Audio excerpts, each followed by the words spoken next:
नमस्कार दोस्तों, मेरा नाम है राजेंद्र कुमार। हर चुनाव नए वादे और नए सवाल खड़े करता है और 2025 के बिहार चुनाव जिसने कई वादे किए हैं और कई सवाल भी खड़े किए हैं। वोट चोरी से लेकर आखिर कईयों की ये समझ में नहीं आ रहा है कि एनडीए ने 202 सीटें जीती तो आखिर कैसे जीती। और दोस्तों, इन्हीं सवालों के बीच एक चेहरा प्रशांत किशोर, जिसने 2024 में 2 अक्टूबर को गांधी जयंती पर एक नई पार्टी बनाई, जन स्वराज।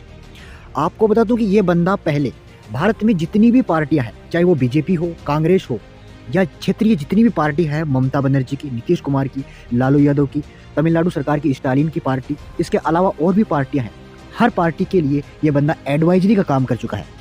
मेरे कहने का तात्पर्य ये है कि ये पहले जितने भी चुनाव होते थे उनमें स्ट्रैटेजी बनाता था चुनाव जीतने की। और दोस्तों, यहाँ तक कि इसने हर पार्टी में एक जगह बनाने की भी कोशिश की थी, लेकिन इसकी दाल नहीं गली।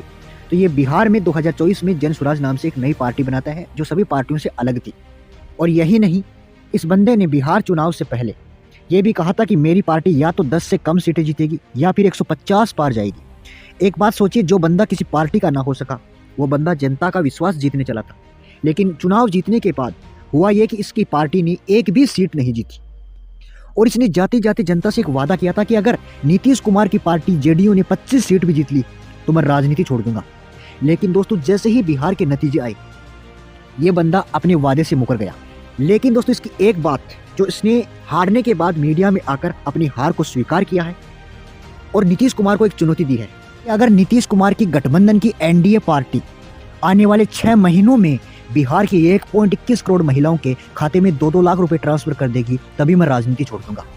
दोस्तों, आपको बता दूं कि एनडीए ने चुनाव से पहले वादा किया था कि अगर बिहार में एनडीए जीतती है तो जो 18 साल से लेकर 60 साल की महिलाएं बिजनेस शुरू करना चाहती है, उनको 2-2 लाख रुपए दिए जाएंगे। और दोस्तों, यही नहीं, चुनाव के एक दिन पहले 1.21 करोड़ महिलाओं के खातों में 10-10 हजार रुपए ट्रांसफर कर दिए गए थे।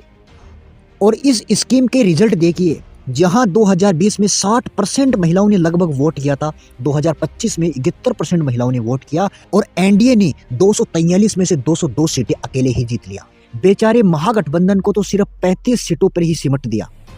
और ये महाशय, जो कि अभी तक एक भी पार्टी का विश्वास नहीं जीत पाया हो, बिहार की जनता का विश्वास जीतने चला था और 150 पार सीटें जीतने का नारा लगा रहा था, लेकिन इसकी पार्टी ने खाता तक नहीं खोला। अब सवाल ये उठता है कि क्या प्रशांत किशोर को ऐसा लगता है कि एनडीए सरकार बिहार की 1.21 करोड़ महिलाओं के खातों में 2-2 लाख रुपए नहीं दे पाएगी?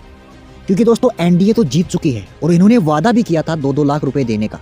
वैसे दोस्तों, विपक्ष का मजबूत होना भी जरूरी है, क्योंकि अगर विपक्ष सवाल नहीं उठाएगा तो सत्ताधारी पार्टी अपने वादे पूरे करने में हिचकिचाएगी। वैसे दोस्तों, जिस बंदे की पार्टी ने एक भी सीट नहीं जीती है, लेकिन वो मीडिया के सामने आकर अपनी गलतियों के साथ हार को स्वीकार करता है और सत्ताधारी पार्टी को चुनौती भी देता है कि जो आपने वादे किए थे उनको निभाना पड़ेगा।